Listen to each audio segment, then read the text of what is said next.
shaking at that time because obviously Georgia Championship Wrestling in its day had been the highest rated program on WTBS at that time. Ted Turner built the Superstation on Andy Griffith, Braves baseball, and wrestling.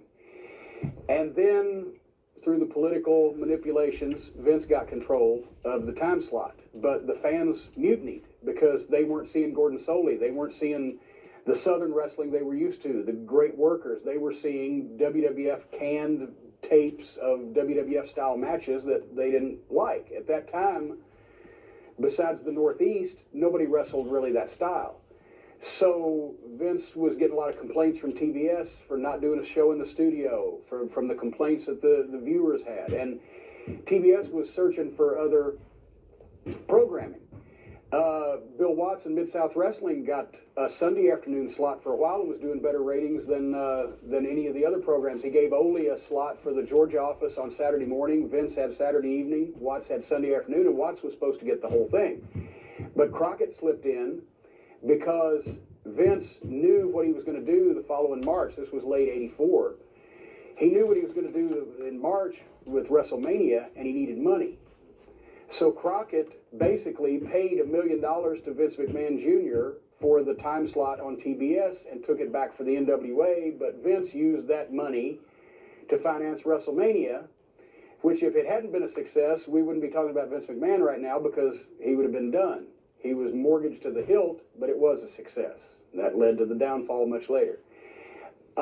When Crockett got the time slot, it was a whole nother world as far as exposure for the guys from the Carolinas.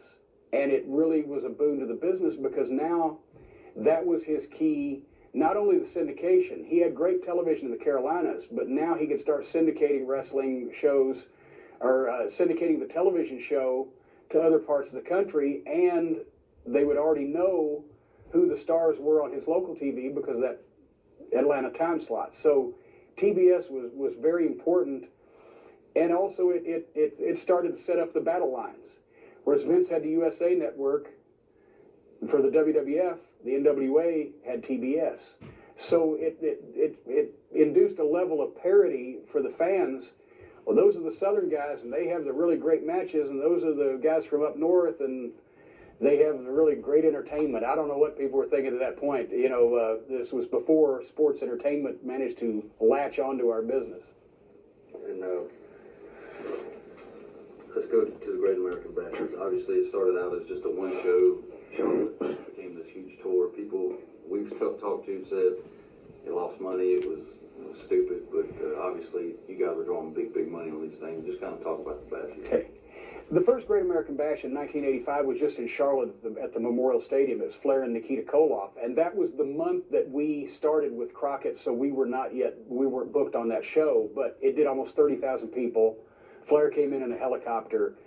You know, that at that time, that amount of people, that amount of money at the gate, that's big business for anybody. So they knew they had something, and it's another Dusty Rhodes brainchild.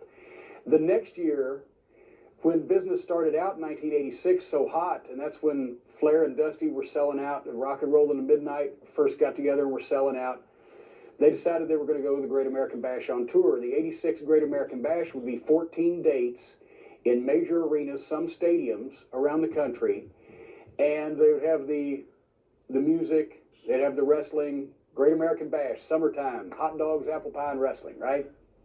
Well, in hindsight, they probably overreached with some of the stadiums. Some of them they didn't. Memorial Stadium in Charlotte did great. Veterans Stadium in Philadelphia did a fantastic house. I was standing back there when the show started with Ric Flair, who'd seen a lot of big crowds. And we wrestled every month in Philadelphia at the Civic Center that seated about 11,000 people.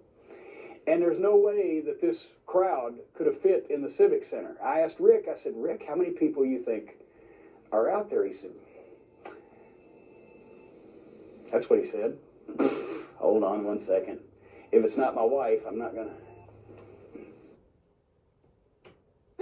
Pizza! We're trapped by dishes! Don't worry, they've got new John Power Suds. It traps, locks, and removes 99% of grease, so it doesn't get passed from dish to dish. Ooh, clean and stacked. Like ducks in a row. New John Power Suds. enjoy being a housemaid. Why don't you grab a place setting and join us? I want you to feel safe here.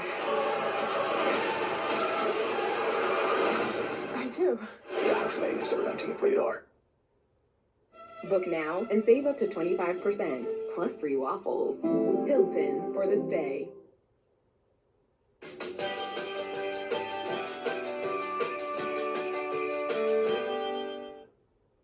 While starting my first of 5 successful businesses, I foolishly did my own accounting. Great American Bash, big tour, successful. Right. Money.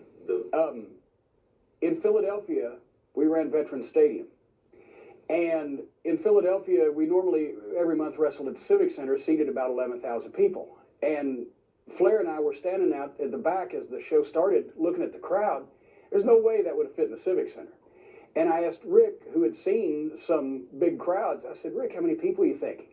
He's looking around, he said, I'd say between 17 and 20,000 people. The tickets were $50 floor, $25 in the bleachers. Elliot Murnick, the promoter, came in at the end of the night, and we're thinking this house is going to be $400,000, right? Easy, minimum. $215,000. And right then I thought, okay, they just paid basically for the whole tour on what they skimmed off of that. People say it didn't draw well. I was there. I looked at it. No, we didn't fill Veterans Stadium up, but there were a lot of people there. And at 50 and 25, the numbers didn't add up on that one.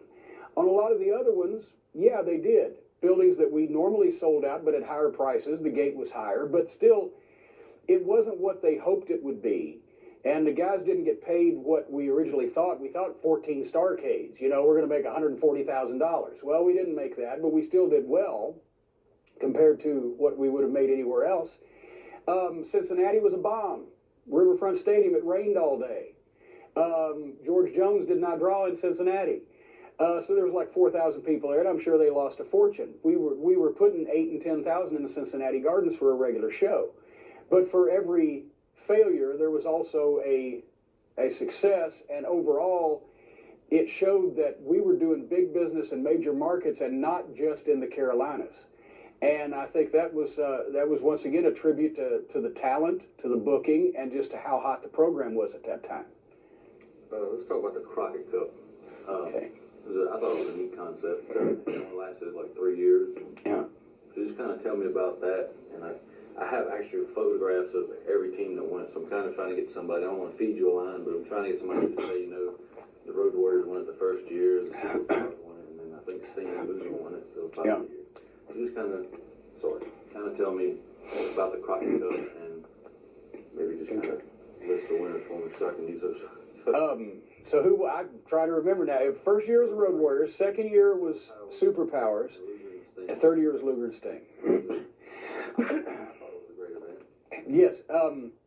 The first Crockett Cup Tag Team Tournament was in 1986 in New Orleans at the Superdome. And the Midnight Express and I were really looking forward to going there because obviously we'd been in the Superdome before for Watts, and actually I burped again. I'll start again. The first Crockett Cup Tag Team Tournament was in 1986 in the Superdome in New Orleans. And the Midnight Express and I were really looking forward to that because we had worked the Superdome a couple of years previously for Bill Watts in Mid-South Wrestling. And at the time, the concept for the first one was that all the great tag teams from all the territories would be involved. So you had teams from as far away as the Portland territory, from world-class Mid-South. Watts worked with them, as well as all the great NWA teams. So it was 24 pretty good teams. They had a great depth of field there. There was an afternoon event and then the finals in the evening. And that's where we started falling into our slot because Dusty always had the Midnight Express generally either get a bye in the first round, and then in the second and third rounds, we would always go just far enough to put the eventual winners over. Because Dusty thought, well, it's named after Jim Crockett Sr., it's in his honor, it's a big tournament, so good has to triumph in the end. So the first year, the winners were the Road Warriors, and they're the ones that eliminated us. The second year, the Superpowers, and they're the ones that eliminated us. The third year, Luger and Sting, and I think they're the ones that eliminated us. Luger and Sting was actually kind of a slapped together tag team. They weren't regular, but they were different than the Road Warriors and the Superpowers, and good had to win in the end. The Superdome did not draw what we would have liked, because in the 2 years since we've been there, where we put 23,000 people in there with our match with Junkyard Dog and Bill Watts, Watts' territory had been hurt because of the oil bust in the Gulf states down there, and the economy and the whole thing had gone to shit. But it's still, I can't remember what the afternoon was. We can check my book for the dates, or for the gates. But the evening was good, but it wasn't what we thought or what we hoped it would be. The next year in Baltimore was tremendous. We did 2 nights instead of an afternoon and an evening. We did 2 nights in a row at the Baltimore Arena. I think it was Civic Center then, and did a total of over $300,000 at the gate. Sold out the second night. Did very good the first night. And then in 1988, it was the Carolina Connection, where the first night was in Greenville, South Carolina, and the finals were in Greensboro. And as I recall, those did quite well also. But it was great tag team matches up and down the card, great chance for a lot of teams to get exposed, and it was another case of building and peaking to those quarterly big shows, and they were all different. Let's talk about the Horsemen and what they kind of meant to Crockett. Some people say they were a staple, but I mean, the talent roster there was just tremendous, but a lot of people would say they were kind of, I don't want to say they carried it, because all you got to do, but they were kind of... Well, they were, the 4 Horsemen were integral to the success for a 2 or 3 year period there of the NWA, Mid-Atlantic Crockett Promotions, because Dusty was smart enough to realize he had some baby faces. Nikita Koloff was, let's face it, nobody ever said Nikita was Lou Thez in the ring, but he was a personality. Magnum TA was a good athlete, good worker, and was going to get better before his accident, but he had only been wrestling for 3 or 4 years at that point, so he was still green. That was the problem. Some of the other top baby faces that could draw money needed that antagonist, needed that heel that was a great worker that could have a match with anybody, and that's where the Horsemen came in. And really, it was just an accident. It was the old Mid-Atlantic wrestling way to have a lot of the baby faces or a lot of the heels out at the end of the program to cut a promo on all the things that they were doing just to close the show with star power. And one day in Atlanta, it was Arn Anderson, Ole Anderson, Ric Flair, and Tully Blanchard, and J.J. Dillon, who was Tully's manager. And they were all out as a group, and Arn held up the fingers and said, "Not since the 4 Horsemen of the Apocalypse have 4 men caused this much damage." It was like Austin 316. He came up with that. It was just something he said on an interview, and the next day the building was full of Austin 316 signs. The 4 Horsemen, the people got it. They were starting to get some heel fans in the studio at that point, and they started coming dressed in the suits and ties. And, Ole never dressed a suit and tie in his life, but Tully did, Flair did, Arn would pick it up a little bit. And they were great. They could wrestle anybody, tag team or single combinations, 4 completely different talents, but they worked well together, and they all got along well together.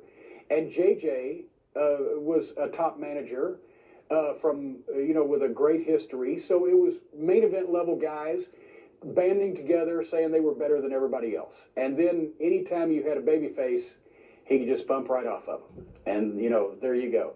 And then you mentioned, being the team, the four guys with JJ, that had the War Games. That was kind of I thought it was a neat concept. I think people would love to see that match. Dusty has a trademark on that or something?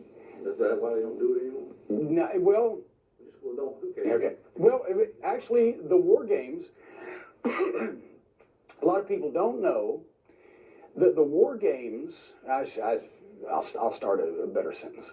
The War Games morphed through a little something I had to do with it into Hell in a Cell. Because the War Games originally was Dusty's concept: 2 rings, a cage over both with a roof, the staggered entrance, and then submission or surrender. And the first famous spot, they're building a dome of steel in Atlanta. That was so cool back then. People didn't do that stuff then in wrestling. And it was a classic blow-off War Games match to settle the ultimate grudge. I loved that. I don't know why they stopped doing it. But later on, when I was involved with the WWF on the creative committee, I remembered how great that was, and also remembered the big cage that they used to have in Memphis that went all the way around ringside, so that you could fight around the ring and etc. And when they were looking for a new twist on something for Undertaker and Shawn Michaels, I said, how about we take the best of all of these things? You get a cage that goes around the ring area so they can fight around the side, but also it's got a top on it like the War Games, and you can't get in, can't get out, because the WWF cages had been so spoiled and prostituted, because the idea of a cage match was in the WWF was to climb out of the cage, which made no earthly sense whatsoever. So it was a great concept that Dusty had, and the staggered entrance, and you know, part of it, concepts of it had been ripped off for different, you know, matches, and now they've got the Elimination Chamber and etc. But to me, the War Games was the perfect balance between cool enough but not just hokey, you know, with sliding panels and triple towers and plexiglass and everything. The War Games was just cool, and people got off on it, and you didn't overdo it. You didn't beat it to death. It didn't happen that often, so when it did, it was special. The War Games with the Horsemen was a natural, but then later on they were able to branch out and you know, do different combinations of teams. WCW fucked that up. Yeah. Important to Flair, but, Oh, and let me, one more thing about the Horsemen. The original set of Horsemen with Ole was probably the best in the ring. Ole, Arn, Tully, Flair. Then when Luger came along, when Ole was phasing out wrestling, they knew Luger was green. They wanted to give him the star rub with being surrounded by all these guys that could work, even though he was green.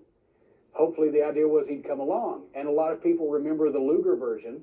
Then actually when Luger was dropped for Barry Windham, that was really the best working team in the ring amongst all the Horsemen groups. But at that point in '87 or so, that's when business was starting to take a slide down.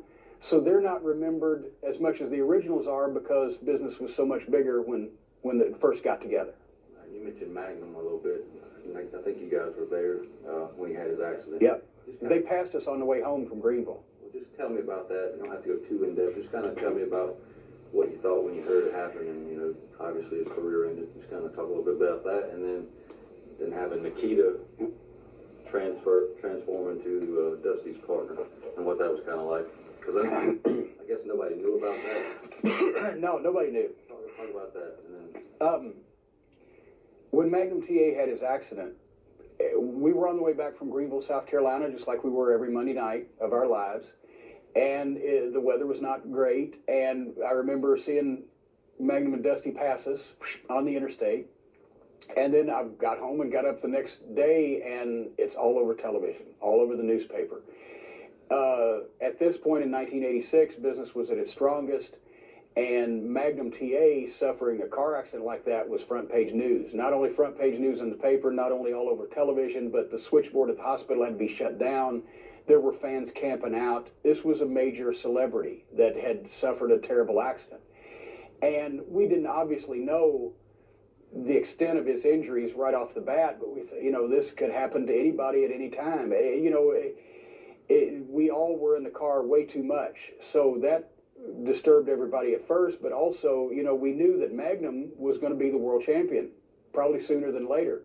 He was going to be a big star. He already was. You know, what kind of effect was he going to be able to come back from this? We were all hoping for the, you know, the miracle recovery, and obviously it didn't come. And that, you know, that was one of the biggest losses to me of wrestling in the 80s, was how much better. He only wrestled maybe 4, maybe 5 years. How much better would he have gotten? How much bigger would he have gotten? Was he the guy that was going to carry the NWA? Everybody thought he was, but we never got a chance to find out. And just, that showed us all kind of, you know, our mortality, but also it showed us the connection that wrestlers had with the fans in the Carolinas, that people would go out of their way to go to the hospital, to send flowers. I mean, it was like the president, you know, had suffered an accident. It showed us how big we were and how small we were at the same time. But the show has to go on. Let's unpack Hollywood. holiday decor. Picking a holiday pajama for Christmas morning is a huge decision that's made by our Christmas Pajama Committee, which is my family text. It's very serious. The best pattern always wins. Set yourself up for whatever's ahead with up to 5% cash back on groceries. With Hotels.com, members save up to 20%. With that kind of discount, you can stay at a place with a... Oh, just stress sweated through my third set of scrubs. Totally normal. It's very healthy. I'm sure it's a sign of emotional unrest. This is not the first time this was done in wrestling. When Whitey Caldwell, the biggest babyface in the history of East Tennessee, was killed in a car wreck in 1972, his place was taken that Friday night at the matches in Knoxville by the guy he'd waged a 15-year war with, Ron Wright, the #1 hillbilly, the hottest heel ever in East Tennessee, because that was what was right. I'm doing it for Whitey. Well, in this case, Dusty put a twist on it in that the evil Russian, the communist menace, Nikita Koloff, the guy who had went to war with Magnum, Russia versus the U.S., he came out because of his respect for Magnum and for the respect that he'd gained for him in the ring.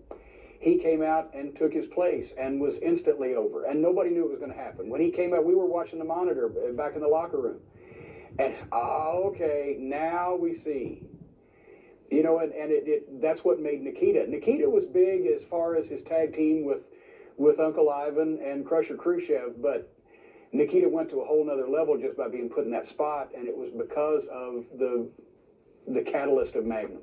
Okay, let's talk about, people say Starrcade 87 and I think Bunkhouse Stampede up in New York. Yes. Were stupid. It costs a lot of money to move all of the guys up there, the equipment up there. Well, and obviously Starrcade in Chicago with Flair and the car.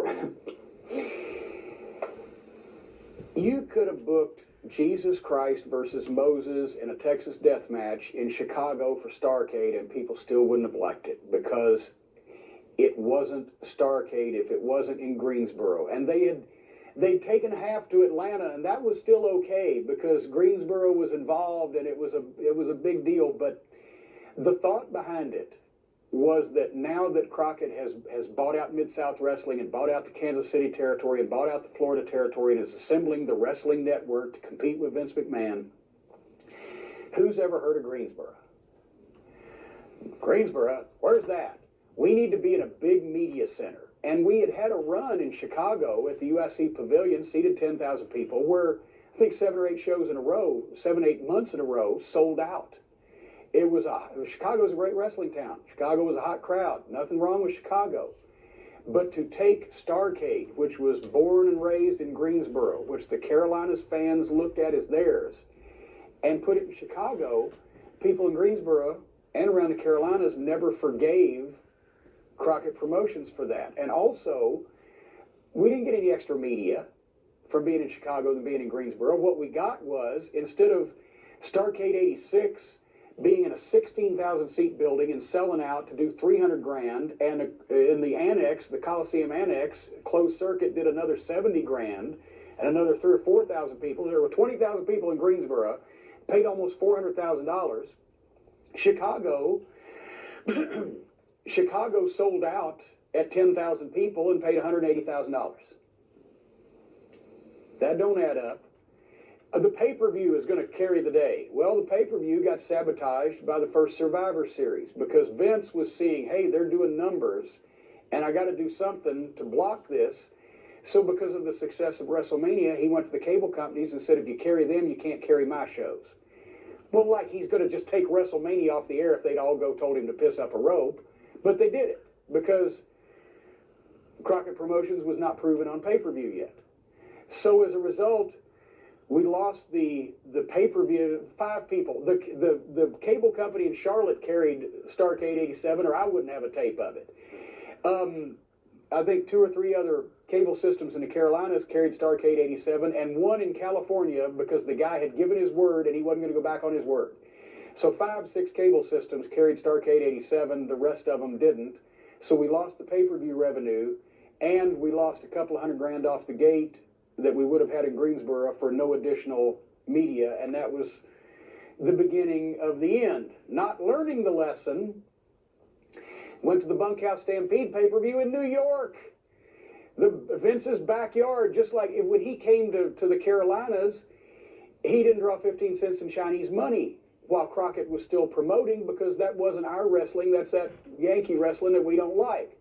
But we go to New York, the seat of the WWF for the previous, 40 years, they didn't really care about us either. Plus, we couldn't get into Madison Square Garden. We were at the Nassau Coliseum. I've been on WWF shows in the Nassau Coliseum. Those people act like you held a gun on them to come in anyway. So it was a bad atmosphere. It was a short pay-per-view. It was ill-conceived and ill-thought-out. It was not good. That was what started the tipping point. And also from summer of '87, right after the bashes. And by the way, the '87 bashes, they did more shows than '86, just didn't go to the stadiums, and they did good business too. But then from the middle of '87 after the bashes until the spring of '88, through one method or another, we had nobody to work with. We were supposed to do a program with the New Breed, but they had a car accident. Talent was in a state of flux. Business was not good. That's when the '88 bashes came around. The talk was already about selling to TBS, which I'll tell you the story about the bookkeeper in a second. But before the '88 bashes, it had been 9 months of drought. And the talk was already of selling to TBS. But the '88 bashes turned out to be tremendously successful. 40 shows in 45 days, all across the country, from California to New York to Florida. Incredible schedule. We literally worked, counting TV tapings, I think it's in my book, but we had something like 50-something matches in 40 days. We had 3 days off in that whole period of time. It was a ball buster of a tour, but the gates were good.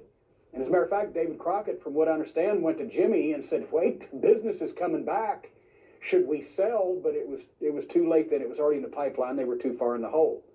Have you ever heard the story of how Crockett found out he was $2 million down? No, let's do that. Let's do that later. Okay. I won't get ahead of you. I got a couple more topics because you keep mentioning Bill Watts, and everybody knows he bought the UWF at the time and brought all the talent in and kind of shit on them. And just kind of talk about that. A lot of people say he didn't even need to buy him because of the TV he had already. Didn't really need to go in there and buy him. Could have just went in there anyway. And just kind of talk about. Well, here we go. You tell me. I'm just kind of. Well, I know people say that, but here was what was being planned. Crockett had been advised that the way to compete with Vince, since now all of a sudden the mid-'80s we're in this wrestling boom, the way to compete with Vince is commercial time on television, national sponsors. He's making money on dolls and ice cream bars and all this merchandise, and he's making money on advertising. The thought was that if Crockett assembled the WWN, the Wrestling Network, whatever, that he would be able to sell national ad time to all these potential advertisers. So to do that, at the same time, the territories that weren't funded as well were having trouble. Eddie Graham had committed suicide in 1985, and Florida was struggling. Great territory with key television stations in key markets that had been there forever, key times, people were used to watching. Kansas City, their territory had never been a big money territory. It was rough, but I think Dusty saw that as an early developmental territory. He could send people there to get good, because what difference did it make? With the UWF, Watts had seen the growth of syndicated television and wanted to get in on the game, and his product inside the ring was good enough to compete with the other guys. And Jim Ross did a tremendous job lining up like 100 stations across the country that were carrying UWF programming. But at the same time, that was when the oil bust came, the economy in the core cities, Houston, the Gulf Coast of Louisiana, etc., was in the shitter. So his core territory business went down, and it wasn't able to support this expansion, and it was not going to succeed. So at the time, Watts, said, I'm going to get out of this, and had JR work out a deal to sell the company to Jim Crockett. What Crockett was going to get out of it was an office that Watts already had in Dallas, a physical office that he already had, but he was also going to get, in one fell swoop, all those clearances on all those broadcast stations across the country, including the core cities in the Mid-South Territory, where people were used to watching wrestling on those stations and those time slots for years, and Watts, in his own territory, was doing moon landing ratings in some of the markets, 20s and 30s, places like New Orleans and Houston and Baton Rouge, et cetera, et cetera. So I think the price was supposed to be $4 million. I think Watts got half of it eventually, because it was some up front and some paid over time. But it looked like a good deal at the time, because now Crockett had a syndicated network with Florida, with the Carolinas, with UWF and Kansas City that rivaled and even outnumbered Vince McMahon's. What he didn't have was the office, was the business structure to support all of this.